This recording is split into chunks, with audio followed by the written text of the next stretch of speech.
السلام علیکم ورحمۃ اللہ وبرکاتہ۔ بسم اللہ الرحمن الرحیم۔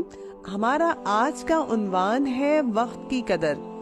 وقت ایک تیز رفتار گھوڑے کے مانند ہے اور اس کی لگام وہی تھام سکتا ہے جس کو منزل پر پہنچنے کا شوق ہو، اور منزل ہماری ہر وہ اہم کام ہے کہ جس کو کر کے ہم دنیا اور آخرت دونوں میں کامیاب ہو جائیں۔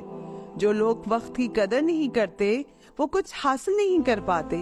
آپ یوں سمجھ لیں کہ دن کے 24 گھنٹے ہر ایک کو برابر ملے ہیں، مگر کوئی تو اس سے بھرپور فائدہ اٹھا لیتا ہے اور کوئی صرف یہ سوچنے میں لگا دیتا ہے کہ مجھے کام کرنا ہے مگر میرا آج موڈ نہیں ہے۔